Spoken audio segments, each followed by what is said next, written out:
समाचार के दर्शकों को समय देने के लिए मैं संजय जी आपसे जानना चाहता हूं कि किस आधार पर जी और आपके दर्शकों को नमस्कार। किस आधार पर आप इतना गंभीर आरोप लगातार राम जन्मभूमि न्यास बोर्ड के ट्रस्टियों पर लगा रहे हैं? आपके पास कोई सबूत है तो उसे सार्वजनिक करें, उसे बताएं। ये आप सिर्फ बयान लगाकर या आरोप लगाकर इस मसले को राजनीति कर रहे हैं, इस प्रकार की बातें कही जा रही हैं। और अगर आपके पास सबूत हैं तो आप कोर्ट क्यों नहीं जाते हैं? देखिए, मैं एक एक करके सारी बातों का जवाब देता हूं।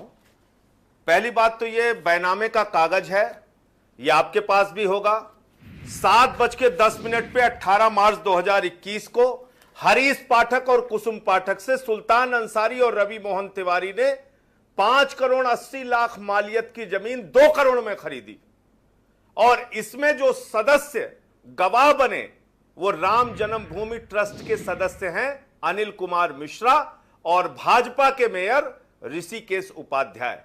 और ठीक 5 मिनट के बाद यही जमीन, ब्रजेश जी, यही जमीन 18.5 करोड़ रुपए में राम जन्मभूमि ट्रस्ट को बेच दी गई 7:15 पे 18 मार्च 2021 को।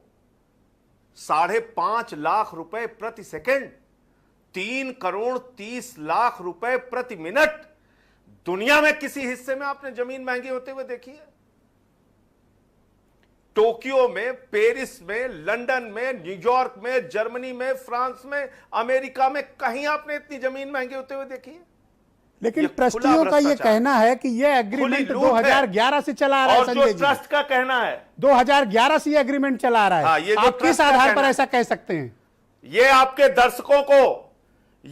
दर्शकों को ब्रजेश जी, आपका बहुत ही सम्मानीय चैनल है, आपके दर्शकों को यह जानना बहुत जरूरी है। यह चंपत राय जी की चिट्ठी है और मैं पढ़ के इसको सुना रहा हूं। वो ये कह रहे हैं कि उक्त भूमि को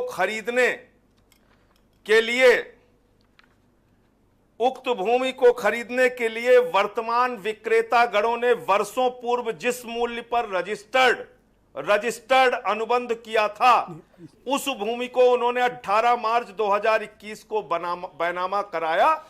तत्पश्चात ट्रस्ट के साथ अनुबंध किया।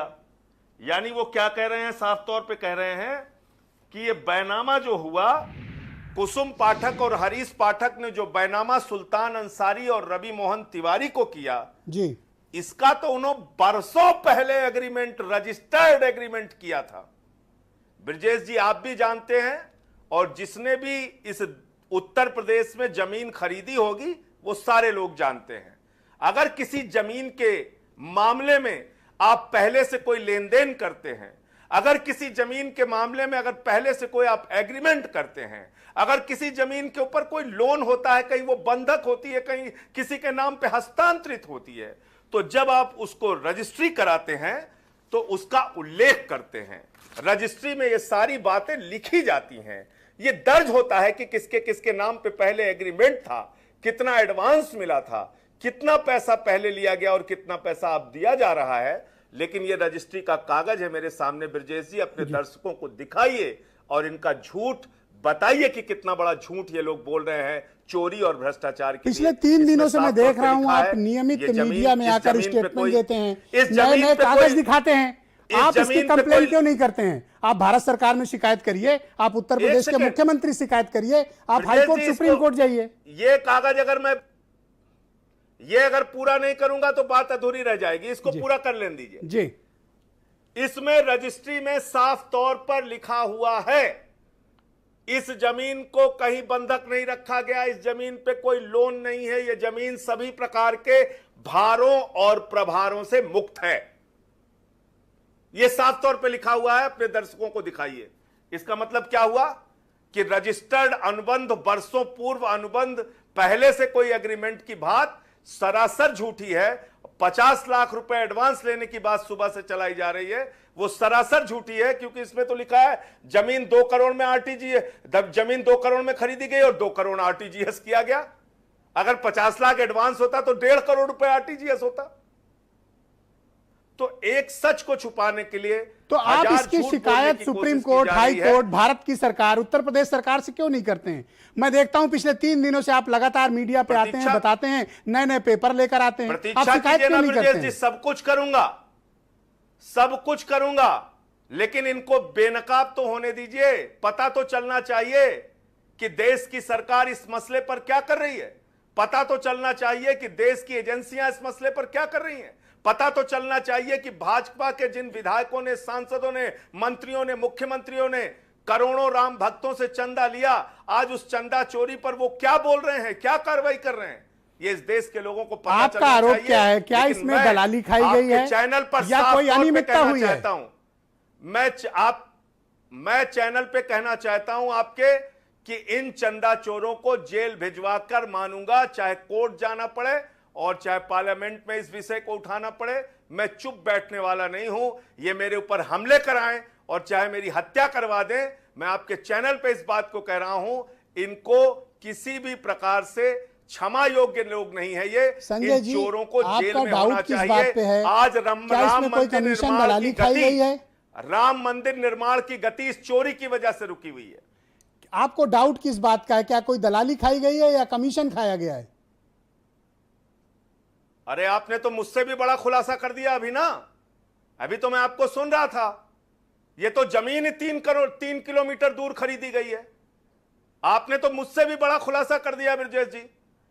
3 किलोमीटर जो दूर श्री राम जन्मभूमि परिसर से अगर जमीन खरीदी गई है तो यह भ्रष्टाचार और नहीं है तो क्या है? आप बता रहे हैं अमरूद की बाग खरीदी गई, 2 करोड़ की जमीन 18.5 करोड़ में खरीदी गई और 3 किलोमीटर दूर खरीदी गई, तो ये क्या है? आपके ऊपर आरोप ये लग रहा है आवश्यकता कि नहीं इस अभी। पूरे मामले पे आप मंदिर निर्माण को रुकवाने के लिए राजनीति कर रहे हैं, सिर्फ अपनी पार्टी को उत्तर प्रदेश के चुनाव में फायदा दिलाने के मकसद से। आपका कोई उद्देश्य भ्रष्टाचार को खुलासा नहीं, आप सिर्फ शुद्ध राजनीति कर रहे हैं इस पे। पहली बात तो जब से आम आदमी पार्टी की सक्रियता उत्तर प्रदेश में है, ऑक्सीमीटर के घोटाले का खुलासा किसने किया? थर्मोमीटर के घोटाले का खुलासा किसने किया? जल जीवन मिशन में भ्रष्टाचार के खुलासा किसने किया? सतीश द्विवेदी मंत्री के भाई का खुलासा किसने किया? सतीश द्विवेदी मंत्री के खुद के भ्रष्टाचार का खुलासा किसने किया? और इस भ्रष्टाचार का खुलासा किसने किया? यह उत्तर प्रदेश की जनता देख रही है। मेरा सिर्फ यह कहना है, प्रभु श्री राम का मंदिर अगर नहीं बन पा रहा है, उसमें कोई गतिरोध और अड़ंगा लगा रहा है, कोई रामद्रोही है, तो ये चंदा चोर रामद्रोही हैं। अगर ये चंदा सदुपयोग किया जाए तो राम का मंदिर, आपके ऊपर एक गंभीर आरोप लग रहा है, राम का मंदिर निर्माण आपके ऊपर गंभीर आरोप लग रहा है और केशव मौर्य ने ट्वीट भी किया, हालांकि उन्होंने नाम नहीं लिखा, उन्होंने आपको रामद्रोही कहा है, उन्होंने आपको रामद्रोही कहा है। ब्रजेश जी, रामद्रोही वो हैं जो गरीब आदमी के चंदे को चोरी करते हैं। रामद्रोही वो हैं जो माताओं बहनों ने गहना बेच के प्रभु श्री राम के मंदिर के लिए चंदा दिया है, उसमें डकैती और भ्रष्टाचार करने वाले लोग रामद्रोही हैं। रामद्रोही वो हैं जो प्रभु श्री राम का भव्य मंदिर बनने से रोक रहे हैं और वो पैसा जो राम मंदिर के निर्माण में लगना चाहिए उसको लूट और भ्रष्टाचार में। विश्व हिंदू परिषद के कार्यकारी अध्यक्ष आलोक जी को कल मैंने सुना, उन्होंने कहा कि संजय सिंह के खिलाफ डिफेमेशन का केस दायर किया जाएगा। मैं तो पहली बात तो उनसे यह कहना चाहता हूं कि वो डिफेमेशन नहीं, हमले तो आज हुए हैं, हत्या तक करवा दे सारे लोग मिलके, लेकिन इनकी चोरी को बेनकाब करूंगा और बार बार करूंगा, क्योंकि ये करोड़ों राम भक्तों की आस्था पर गहरी चोट है। प्रभु श्री राम का मंदिर जल्द से जल्द बनना चाहिए और चंदे का पैसा सदुपयोग होना चाहिए, एक एक पैसा ईमानदारी से लगना चाहिए। आज राम मंदिर का निर्माण अगर कोई रोक रहा है तो ये चंदा चोर रोक रहे हैं। संजय जी, चंदा चोर अगर मेंबर इस ऑफ पैसे का पार्लियामेंट सदुपयोग करते तो आप इस मंदिर देश जल्दी बन जाता। के लॉ मेकर्स में से एक हैं, आपको भी नियम कानून इस देश के बेहतर पता है। आप सीबीआई क्यों नहीं जाते हैं? आप ईडी में क्यों नहीं जाते हैं? आप हाई कोर्ट, सुप्रीम कोर्ट क्यों नहीं जाते हैं? आप केंद्र और राज्य सरकार के पास शिकायत क्यों नहीं करते हैं? आप रोज मीडिया में नया नया स्टेटमेंट देते हैं, रोज नए नए कागज लेकर आते हैं। आप सब जगह जाऊंगा। मैं कह तो रहा हूं आपसे, अभी तो 3 दिन हुआ है। सभी जगहों पे जाऊंगा, सभी जगहों पे शिकायतें करूंगा, सभी जगहों पे कार्रवाई की मांग करूंगा। लेकिन सबसे पहले इंतजार है देश के प्रधानमंत्री इस पे क्या कार्रवाई करते हैं, क्योंकि प्रधानमंत्री जी ने देश के सर्वोच्च सदन में इस ट्रस्ट की घोषणा की। माननीय सर्वोच्च न्यायालय इस मामले का कैसे संज्ञान लेता है, क्योंकि माननीय सर्वोच्च न्यायालय के आदेश पर इस ट्रस्ट का निर्माण हुआ है, इस ट्रस्ट की घोषणा हुई है जी। तो मैं प्रतीक्षा कर रहा हूं। अगर वो कुछ नहीं करेंगे तो आगे मैंने आपसे कहा है, कोर्ट जाना पड़े कोर्ट जाऊंगा, कहीं मुकदमे लिखाना पड़े मुकदमे लिखाऊंगा, जो कुछ भी इसमें कार्रवाई करने की ये भी तो हो होगी, सकता है कि सस्ती लोकप्रियता पाने के लिए आप इस तरह के अनर्गल आरोप लगा रहे हो। अच्छा, मान लीजिए हमारे आरोप सस्ती लोकप्रियता के लिए हैं, तो उस आरोप का सामने आके खंडन कर दें। ब्रजेश जी, पहले दिन इन बेईमानों ने क्या कहा, यह कागज फर्जी है, यह कागज नकली है, और सारे के सारे भाजपा के नेता मेरे ऊपर हमला कराने के लिए लोगों को भड़काऊ बयान दे रहे हैं, प्रेरित कर रहे हैं, हमला करो, जेल भेजो, मानहानि करो, मारो काटो, जो मन में आए करो, लेकिन चोरी ना करो, भ्रष्टाचार ना करो। मेरा अनुरोध है, इस देश के करोड़ों लोगों ने बड़ी आस्था से ये पैसा दिया है जी। रामद्रोही आप कह रहे हैं? इसी भारतीय जनता पार्टी की सरकार में मायावती जी मुख्यमंत्री थी, भाजपा सहयोगी दल थी, और पेरियार का मेला लखनऊ में लगा था। आप भूल गए? आप तो बड़े सीनियर पत्रकार हैं, बताइए ना।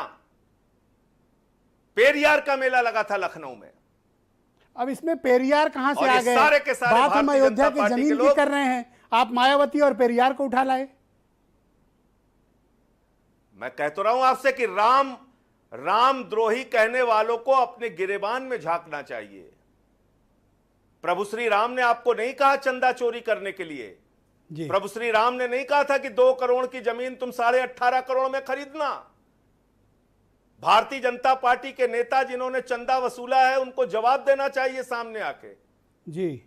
वो उल जलूल बातें आज कर आपने रहे हैं। ट्वीट किया कि आपके घर पर हमला हुआ है, आपको डर नहीं लगता इस प्रकार के खुलासा करने से? निश्चित रूप से। उस समय तो उस समय मैं किसी से नहीं डरता, और आपके चैनल पे इस बात को कहना चाहता हूं, 14 मुकदमे आदित्यनाथ जी ने मेरे ऊपर किए, राष्ट्रद्रोह का मुकदमा मेरे ऊपर लगाया, मेरे पार्टी का दफ्तर बंद करवा दिया।